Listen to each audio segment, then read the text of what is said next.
ఒక విజన్ ఉన్న నాయకుడు చంద్రబాబు నాయుడు గారు. కనీసం పాలన అంటే ఏంటో తెలియని నాయకుడు జగన్మోహన్ రెడ్డి గారు. ఇది నిన్న మొన్నటి వరకు తెలుగుదేశం పార్టీ నాయకులు చేసిన ప్రచారం. కానీ ఇప్పుడు సడన్గా జగన్మోహన్ రెడ్డి గారు తీసుకొచ్చిన పాలనా సంస్కరణలు ఏవైతే ఉన్నాయో వాటినే కంటిన్యూ చేస్తాం అనేలాగా చంద్రబాబు నాయుడు గారి ప్రకటనలు, ప్రధానంగా వాలంటీర్ వ్యవస్థ చుట్టూనే రెండు పార్టీలు రాజకీయాలు మొదలుపెట్టాయా? ఒక్కసారిగా వాలంటీర్ల మీద వచ్చిన ప్రేమ 5,000 కాదు, అవసరమైతే 10,000 వరకు ఇస్తాను అని చెప్పడం చంద్రబాబు నాయుడు గారు. ఏంటి అంటే ఒక ట్విస్ట్ ఏమన్నా ఇవ్వబోతున్నారా? లేదు వాలంటీర్ వ్యవస్థ అవసరం తెలిసొచ్చిందని అనుకోవాలా? ఆ వ్యవస్థను అసలు తీసుకొచ్చింది ఎవరు? ఏర్పాటు చేసింది ఎవరు? ప్రజల అవసరాల కోసం ప్రజలకు ప్రభుత్వానికి మధ్య ఒక వారధిలాగా పనిచేయించింది ఎవరు? ఇప్పుడు చంద్రబాబు నాయుడు గారు ఆలోచన మారిందా, లేదంటే వాలంటీర్ వ్యవస్థ యొక్క ఉపయోగం ఆయనకి తెలిసొచ్చిందా? ఇదే అంశం మీద చర్చించే ప్రయత్నం చేద్దాం. సరే, ఇప్పుడు టీడీపీ చేస్తున్న ప్రచారం, బాబు గారు ఒక 6 కొట్టేశారు, మామూలుగా లేదు. ఇన్ని రోజులు కనీసం ₹1 కూడా పెంచలేదు, ఇన్ని రోజులు వాళ్ళతో పని చేయించుకుని ఇప్పుడు ఏకంగా ఆయన వస్తే 10,000 ఇచ్చేస్తున్నారు అనేది. ఇది నిజంగా 6 వచ్చినట్టు పాజిటివ్గా చూడాలా? మొన్నటి వరకు అసలు పాలనే చేత కాదు, జగన్మోహన్ రెడ్డి గారి పరిపాలన చేయడం రాదు అన్న చంద్రబాబు నాయుడు గారు ఆయన తీసుకొచ్చిన పాలనా సంస్కరణని కంటిన్యూ చేయబోతున్నారని అనుకోవాలా? బాబు టీం ఎట్లా ఉంటుందంటే, Hyderabad already well settled city, నడిచిపోతా ఉంటది అంతే. ఇప్పుడు ఎవరు ఏం చేసినా చెప్పినా అది వెళ్ళిపోద్ది. దాంట్లో కంపెనీలు వస్తూ ఉంటే అవన్నీ బాబు గారి వల్లనే అని ఎట్లా చెప్తారు? ఇప్పుడు అభివృద్ధి చెందిందంటే చంద్రబాబు వల్లనే. అంతకుముందు అసలు హైదరాబాద్ ఏముంది? తినేవాళ్ళ, తినడానికి లేదేదో అనాగరికులు రోడ్డు మీద కుక్కల్ని పందుల్ని పీక్కు తింటారు అన్నట్టుగా చెప్తారు. ఇక్కడ మనకి మిగతా ప్రాంతాల్లో ఉన్న వాళ్ళకి అదేంటో తెలియదు కదా హైదరాబాద్. కాబట్టి ఇవాళ మీరు హైదరాబాద్ చూస్తుందంతా బాబు వల్లే అంటే నమ్ముతున్నాం కదా. అంతే. కాబట్టి అదొక ఫినామినా, అంటే ఒక నేరేటివ్ థింకింగ్ అనమాట. ఇప్పుడు మనకి మొఘలులు వచ్చినే మనకి పరిపాలన నేర్పారు. బ్రిటిష్ వాడు రావడం వల్లనే భారతదేశం అని ఒక దేశం ఉంది, లేకపోతే అంత ముందు దేశాలుగా కొట్టుకు తెచ్చేవాళ్ళు. ఇట్లాంటిది ఒక నేరేటివ్. ఎవడో చెప్తాడు, మనకేం తెలియదు. తెలియనప్పుడు తెలిసినోడు ఎవడో చెప్పాడు, లేదా కొంచెం ఇన్షర్ట్ వేసుకుని కొంచెం హుందాగా ఉన్నోడు ఎవడో చెప్పాడు కాబట్టి మనం నమ్ముతాం. అంటే అందరూ బ్లైండ్ గా ఫాలో అవుతారు. అది నమ్మారు ఇంతకాలం అంటున్నా. ఎక్కువ కాలం నమ్మడం తెలుగుదేశం పార్టీకి ఫెచ్చింగ్ ఏమైందంటే మీడియా, లేకపోతే మౌత్ పబ్లిసిటీ. అంటే మీడియా అని చదివి మౌత్ పబ్లిసిటీ. మనం చూసేది ఏది పేపర్ చదువుతున్నాం, లేకపోతే ఇవి వింటున్నాం, అదే నలుగురు మాట్లాడుకుంటున్నాం. మనకి తెలియకపోయినా మనకు ఎవడో చెప్పాడు కాబట్టి మనం అదే నమ్ముతాం. కాబట్టి అదే పర్సెప్షన్తో ఇప్పటిదాకా వెళ్ళింది. ఇంకొకటి ఏంటంటే, ఈయనకి అపోజిషన్గా ఉన్నటువంటి పార్టీ కాంగ్రెస్ పార్టీ ఎప్పుడు వాళ్ళు కొట్టుకు చేస్తూ ఉంటారు ముఖ్యమంత్రి పదవి కోసం. వాళ్ళు ఒక ఇట్లాంటి ఆలోచన చెయ్యలే ఇంతకుముందు. ఏదో జన్మభూమినో శ్రమదానమో ఇట్లాంటివి చెయ్యలేదు. కాబట్టి అప్పుడు విజన్ అన్నటువంటిది చంద్రబాబుదే కనబడేది. అప్పటికి ఇంకొక మీడియా కూడా ఏం లేదు కాబట్టి ఆ రూట్లోనే నడిచింది. ఇప్పుడు రూటు మారింది. వాస్తవంగా చంద్రబాబు తీసుకొచ్చిన పరిపాలనా సంస్కరణ ఏదైనా గొప్పగా చెప్పదగింది ఒక్కటి ఉందా మనం సరిగ్గా చూస్తే కనుక, ఆకస్మిక తనిఖీలు. ఒకప్పుడు చంద్రబాబుకి అది గొప్ప క్రేజ్. అకస్మాత్తుగా ఒక ఆఫీస్కి వెళ్ళిపోతారు, అక్కడికి వెతుకుతారు, అన్నీ చూస్తారు, అంటారు, వార్నింగ్లు ఇస్తారు. ఆ చేతులు ఇట్లా ఏలు పెట్టి చూపెట్టేటువంటి కొన్ని వేల ఫోటోలు అప్పుడు బాగా పత్రికల్లో వైరల్ అయ్యాయి. కానీ అప్పటికి ఇంకా టీవీలోను సోషల్ మీడియా లేదు. ఆకస్మిక తనిఖీలకి వెళ్ళేవాళ్ళు కదా. నేను చాలా బాగా కవర్ చేశాను. చాలా 2004 ముందు, 99-2004 ముందు జన్మభూమి శ్రమదానమేమో పబ్లిక్ ఇన్వాల్వ్మెంట్ యాక్టివిటీ. ఈయన ఆకస్మిక తనిఖీలు అంటూ వెళ్ళేవాళ్ళు. మొదట్లో ఆకస్మిక తనిఖీలు అనేది చాలా పర్ఫెక్ట్గా ఉండేది. ఎట్లా ఉండేది అంటే, ఇప్పుడు విజయవాడ వచ్చినప్పుడు ఆయనకి ఈయన ఎటు వస్తున్నాడో ముందుగానే కనిపెడతారు వీళ్ళు. కనిపెట్టేసి ఆ రూట్లో సెటరైట్ చేసేస్తారు అంతా. అప్పుడు నా బోటోళ్ళం ఎవరో దూలగాళ్ళు ఉంటాం కదా, సార్ మీరు ఇక్కడికి వెళ్తే ఇదేముంటుంది సార్ ఆ ట్రెండ్ అని చెప్పి అవతలకి తీసుకెళ్తే అక్కడికి వెళ్ళి ఆఫీసర్ని మందలించినటువంటి సందర్భాలు అయ్యి ఉన్నాయి. తర్వాత రోజుల్లో చివరికి అది కాస్త ఒక ప్రహసన ప్రాయం అయిపోయింది. ఎట్లాగా అంటే, ఆకస్మిక తనిఖీకి వస్తున్న చంద్రబాబు గారికి ఘన స్వాగతం అని పోస్టర్లు పెట్టడం అయింది, హోర్డింగ్స్. అట్లాంటిది చూసుకున్నాక ఆయనకే వెటకారం అనిపించింది, తగ్గించుకుంటూ వచ్చారు.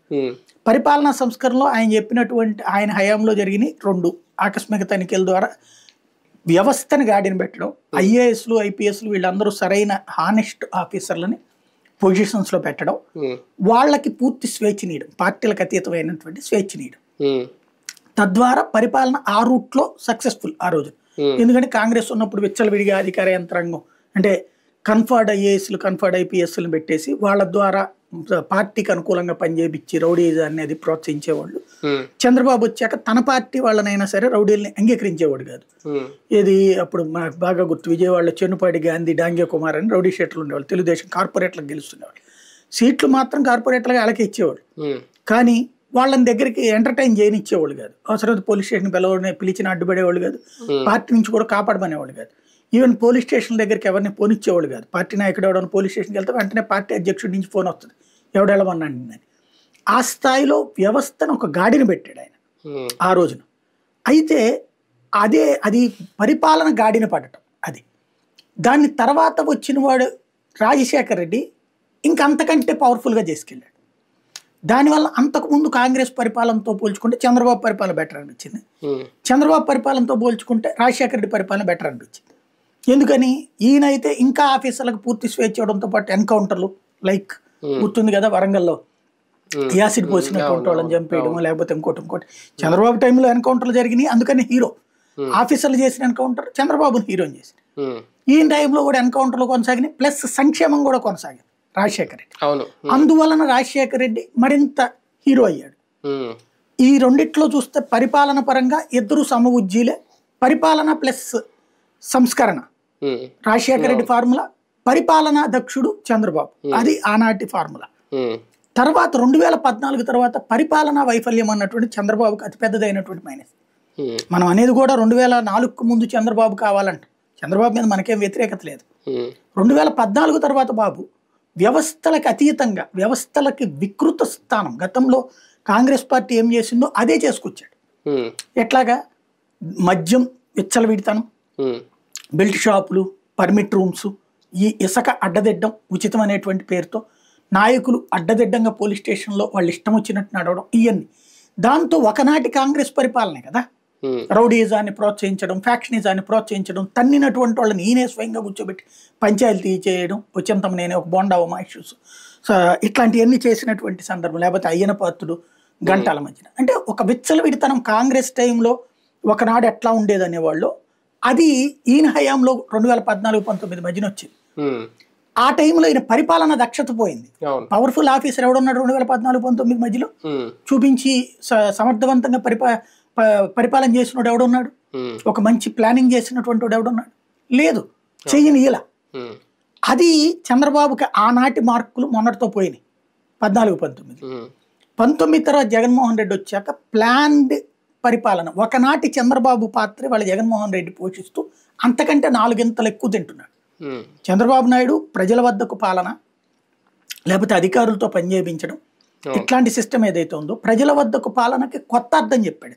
అప్పుడు ఏంటంటే 2 నెలలకు 3 నెలలకు ఒకసారి ప్రజల వద్దకు పాలన ఒకటి ఉండేది.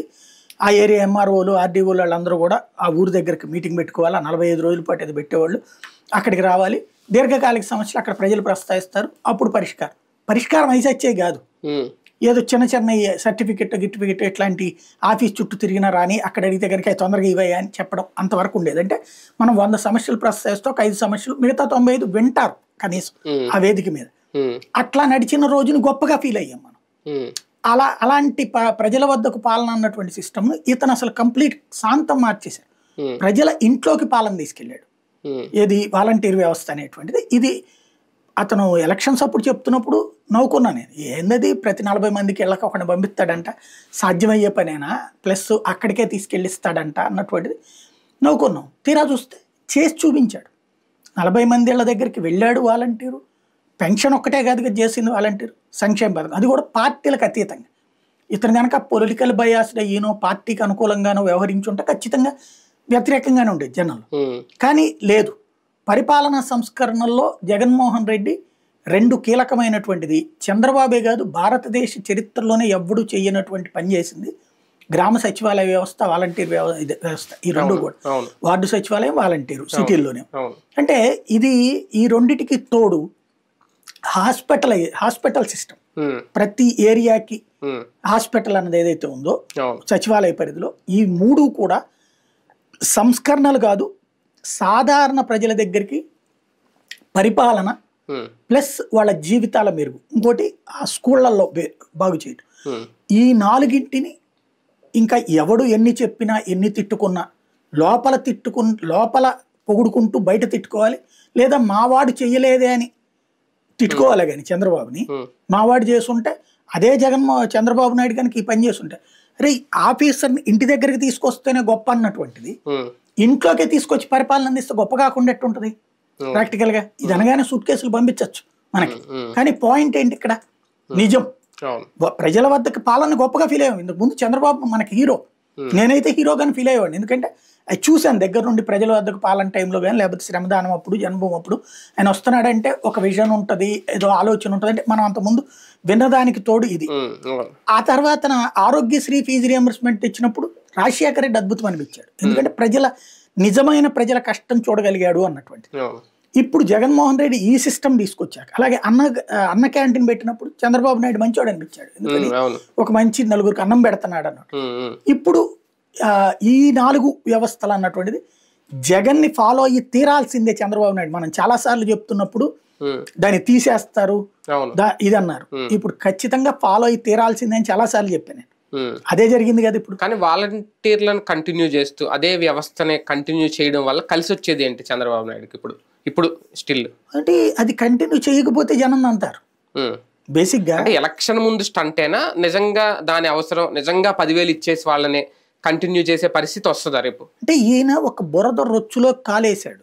అది ఈయనకేమవుతుందంటే ఫీడ్బ్యాక్ ఇచ్చేది నాయకులు. వీళ్ళు సార్ ఆ వాలంటీర్ ప్రతి ఇంటికి సార్ 40 మందికి సార్, ఆ 40 మంది ఇళ్ళ దగ్గరికి వెళ్ళేటప్పటికి అన్ని అందించాడు సార్. కానీ ఇప్పుడు జగన్ గారు అన్ని ఇచ్చేసాడు సార్, ఇదే మాట్లాడతారు, జగన్ గారు అన్ని ఇచ్చేసాడు సార్. వాడు అది అందుకున్నటువంటి వాడు మనం వెళ్ళి అడిగితే, అప్పుడు ముందు తెలుగుదేశంది ప్రజల వద్దకు ఇదని వెళ్ళారు కదా ఇంటింటికి తెలుగుదేశం, వెళ్ళినప్పుడు అక్కడికి వెళ్ళి మా హయాంలో అద్భుతం అంటే ఏందా మీ హయాంలో మాకేం వచ్చింది, ఈయన వస్తే వచ్చింది అనేటప్పటికి వీళ్ళందరూ వెళ్ళి చంద్రబాబుకి అది చెప్పారు. చెప్పాక ఈయన అట్టెట్ట వెళ్ళినాయి అని అడిగాడు. వాలంటీర్ ద్వారా వెళ్ళినాయి సార్ అన్నారు. అంటే అసలు ఆ వాలంటీర్ వ్యవస్థను తీసేస్తే అయిపోలా. అంటే ఏదైతే ఆ స్కీమ్స్ ని ప్రభుత్వం దగ్గరికి చేరుస్తుంటే ఆ చేర్చే వంతెనని తగ్గొట్టేస్తే సరిపోద్ది కదా అని ఈయన ముందు బిగిన్ చేశారు. మనం అప్పుడే చెప్పాం, మన డిబేట్ లో కూడా మాట్లాడుకున్నాం, అది చేస్తే చేయగాల్చుకున్నట్టే వాలంటీర్ లేకుండా మేము పరిపాలన చేస్తాం దమ్ముంటే చెప్పమనంటే రేపు పొద్దున్న చూద్దామని చెప్పాను నేను ఆ రోజు. సీన్ కట్ చేస్తే ఈయనకి మీద వెంటనే ప్రెషర్ రాగానే ఈయన డౌన్ ప్లే చేసేసి ఆ తిట్టేదేదో పవన్ కళ్యాణ్కి అప్పచెప్పాడు. ముందు ఏమన్నారు, వాలంటీర్ని మొగుళ్ళింటి నుంచి బయటికి వెళ్ళాక తలుపులు కొడతారు, అసలు ఆడేవాడు, ఆ వ్యవస్థ ఏంటని. ఆ తర్వాత ఒక 10-15 మందితో మహామేధావులు అన్నటువంటి వాళ్ళతో ఇది పంచాయతీ వ్యవస్థ నాశనం అయిపోయింది, కార్పొరేషన్ వ్యవస్థ నాశనం అయిపోయింది అంటూ ఉపన్యాసాలు ఇప్పించాను. నేను అప్పుడు కూడా చెప్పాను, ఆ వ్యవస్థ అనేది ఇప్పుడు ఒకప్పుడు జడ్పీటీ జిల్లా పరిషత్ వ్యవస్థ, తర్వాత మండల పరిషత్ వ్యవస్థ వచ్చింది, పంచాయతీ వ్యవస్థ, ఇవన్నీ ఎందుకు పెట్టాము? ఒక వ్యవస్థ కంటే ఇంకొక వ్యవస్థ ఇంకా ప్రజలకు చేరువాడు, ఇది ఇంకా బాగా పూర్తిగా డీప్ గా తీసుకెళ్లేది. మరి ఇది ఎందుకు తప్పు పడతారు? పంచాయతీ దగ్గరికి ఎందుకు వెళ్తాం? మన ఊర్లోనే పని జరుగుతుంది. అదే గ్రామ సచివాలయ వ్యవస్థ, వార్డు సచివాలయ వ్యవస్థ ఇంకా దగ్గరకు వచ్చినప్పుడు ఎందుకు వద్దంటారు అని నేను ఇంత ముందు కూడా మాట్లాడాను. ఇప్పుడు అదే కదా జరిగింది. దాని కాన్సెప్ట్ తోనే ఇప్పుడు వాలంటీర్ వ్యవస్థ అన్నటువంటిది కానీ, గ్రామ సచివాలయ వ్యవస్థ కానీ, ఇవి తీసేసే దమ్ము ఎవరికి లేదని చెప్పుకున్నాం. ఇప్పుడు ఏం చెప్తున్నారు, అదే గ్రామ సచివాలయ వ్యవస్థ కరెక్ట్, అదే వాలంటీర్ వ్యవస్థ కరెక్ట్. ఇవి రెండూ లేకపోతే దెబ్బని చంద్రబాబు గ్రహించారు. ఎందుకంటే ప్రజలు చేత్కరిస్తున్నారు ఆ రెండు తీసేస్తాం అనేటప్పటికి. కాబట్టి ఇప్పుడు అలాగని వెంటనే లేదు అది మేము కొనసాగిస్తామంటే నవ్వుతారు. ఎందుకు ఆడవాళ్ళని అమ్మాయిల్ని అంటే పవన్ కళ్యాణ్ ద్వారా రెచ్చగొట్టి వాలంటీర్లను కొట్టించి ఒక సివిల్ వార్ తెద్దామని చూశారు. ఎట్లాగా మీ ఇళ్లలో ఉన్నటువంటి లేడీస్ గురించిన సమాచారం వైఎస్ఆర్ కాంగ్రెస్ పార్టీ వాళ్ళకి ఇచ్చి లేపుకెళ్తున్నారు అని చెప్పలా, కిడ్నాపులు చేపిస్తున్నారని. అలాంటి దుర్మార్గమైన మాటలు మాట్లాడినా జనం అసలు పట్టించుకోలే. కాబట్టి దాన్ని కవర్ చేయడానికి ఇప్పుడు ఏంటయ్యా అంటే వాలంటీర్లు అనేటువంటి వాళ్ళు మోడీ కంటే వాలంటీర్కి ఎక్కువ ఇంపాక్ట్, చంద్రబాబు కంటే వాలంటీర్కి ఎక్కువ ఇంపాక్ట్, పవన్ కళ్యాణ్ కంటే వాలంటీర్కి ఎక్కువ ఇంపాక్ట్. ఇలా ముగ్గురు కలిశారని ఓటేస్తారనుకుంటే వర్కౌట్ కావట్లేదు. వాలంటీర్ అనేటువంటి వాడు రాకపోతే నా ఇంటికి నష్టమని జనం భావిస్తున్నారు అని గ్రహించి ఏ రాబిన్ శర్మ చెప్పుంటాడు. కాబట్టి ఇప్పుడు అర్జెంట్ గా వాలంటీర్లని సాటిస్ఫై చేయాలి. వాళ్ళకే 5,000 అయింది, మీకు 10,000 నేను ఇస్తా, అట్లాగే సచివాలయ వ్యవస్థ కొనసాగిస్తా. ఆయన కొనసాగించేది సచివాలయం ఎవడన్నా తీయగలుగుతాడేక, అయితే గీతే ఇంకో దాంట్లో విలీనం చేస్తే జనం బూతులు తిడతారు. వాలంటీర్ వ్యవస్థను కొనసాగిస్తా, అట్లాగే సంక్షేమ పథకాలు కొనసాగిస్తాం.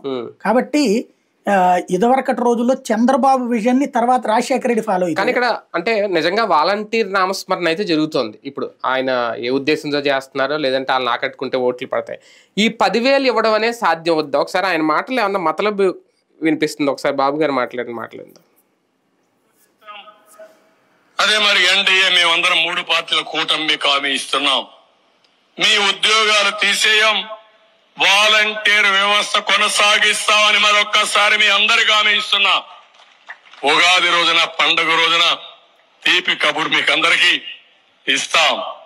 5,000 కాదు, మీకు రాబోయే రోజుల్లో 10,000 రూపాయలు పారితోషికం ఇచ్చే బాధ్యత మాది. ఈయన అన్నది ఇదే, రాబోయే రోజుల్లో 10,000 రూపాయలు పారితోషికం అంటున్నారండి. అది అంటే కనీస వేతనం వేరు, గౌరవ వేతనం వేరు, పారితోషికం అంటే అన్న ఒకసారి రాబోయే రోజుల్లో 10,000 గిఫ్ట్ ఏమన్నా ఇచ్చి వదిలేస్తారా, దాన్ని కంటిన్యూ చేస్తారు? పారితోషికం అంటేనే ఇప్పుడు వాళ్ళకి ఇచ్చేది, వీళ్ళు ఇచ్చేది పారితోషికమే కదా. వాళ్ళకి ఇచ్చే గౌరవ వేతనం 10,000 రూపాయలు, 5,000 అది 10,000 ఇస్తామంటారు.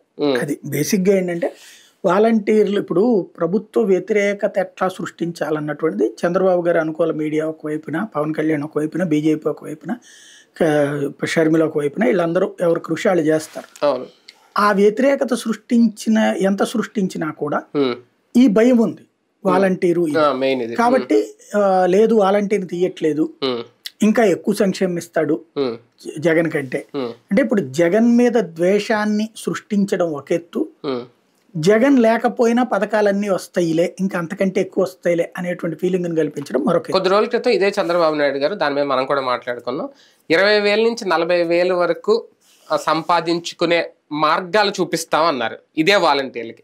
ఇప్పుడు 10,000 వరకు వేతనం ఇస్తాం అంటున్నారు. నిజంగా అంత ఇచ్చి వీళ్ళతో ఇంతకు మించి కొత్తగా ఏమన్నా పనులు చేయించుకుంటారా, లేదంటే ఇది కూడా ఒక ఉపాధి అవకాశంలో భాగంగా 10,000 అని అనుకోవాలి? ఏం లేదు, అది ఒక రొటీన్ డైలాగ్. ఆయన ఇదివరకు మనల్ని అందరినీ కోటీశ్వరులు చేయలేదా, ఇంటి లక్షాధికారులు చేయలేదా? ఆయన చేసేస్తాడని చేసేయగలడు అంతే. బేసిక్ గా ఆయన ఊహ అట్లాగా ఉంటది. ఆయన ఏదన్నా అంటే వెనకాలనే టంకులు వేసేటటువంటి వాళ్ళు ఇంకే ఉంది చంద్రబాబు నువ్వు తింటున్నావు, నువ్వు ఉద్యోగం చేస్తున్నావు మా వాళ్ళని అని చెప్తారనమాట.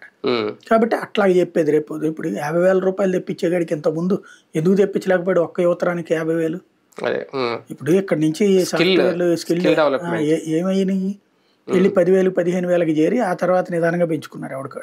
ఎవడన్నా వెలిగేశారు అప్పుడు 50,000 ఇంతమంది యువతకి సాధించలేనటువంటి ఆయన ఇప్పుడు అర్జెంట్గా 50,000 రూపాయలు ఇలా సంపాదించి పెడతాడా? ఎందుకు, ఎక్కడ ఎందుకు? ఇప్పుడు వాళ్ళ దీంట్లో ఉన్నటువంటి వాళ్ళు ఉన్నారు కదా జన్మభూమి కమిటీలో, వాళ్ళకి 50,000 సంపాదించి పెట్టాడు ఆయన.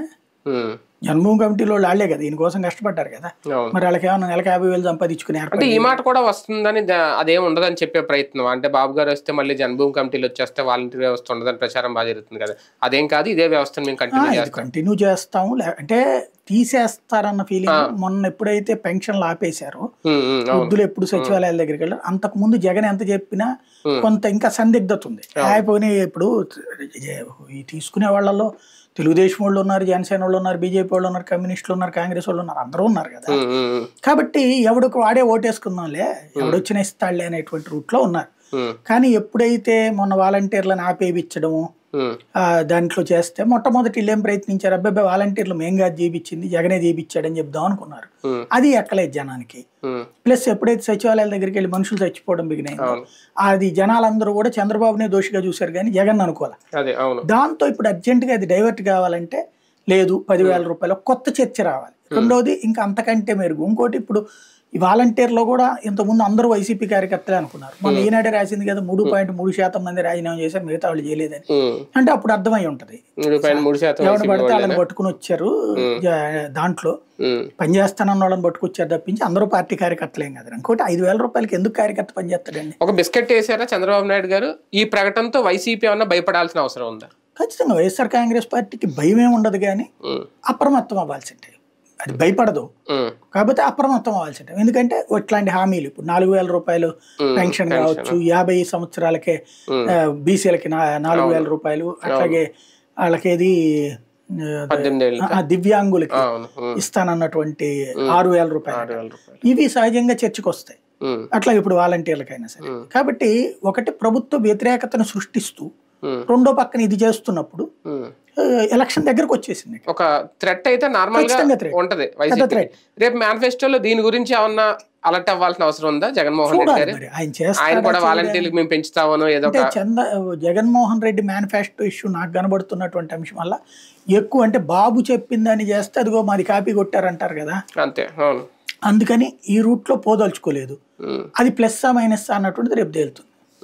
రైట్, చూద్దాం. మొత్తం వాలంటీర్ల చుట్టూ రాజకీయం అయితే ప్రస్తుతం నడుపుతున్నాయి రెండు పార్టీలు. ఎవరికి వాళ్ళు ఆఫర్లు ఇస్తున్నారు అంటే వైసీపీ ఇంకా ఎటువంటి ఆఫర్ ఇవ్వలేదు, కానీ మొన్న ఆయన చేసిన ప్రకటన, ఆయన అధికారంలోకి రాగానే జగన్మోహన్ రెడ్డి గారు మొదటి సంతకం వాలంటీర్ వ్యవస్థను పునరుద్ధరిస్తూ సంతకం పెడతాను అనేది. అలాగే ఈయనైతే ఏకంగా 10,000 ఇస్తామని చెప్తున్నారు. మరి ఈ వాలంటీర్ నామస్మరణ వెనక రాజకీయం ఏంటో చూడాలి.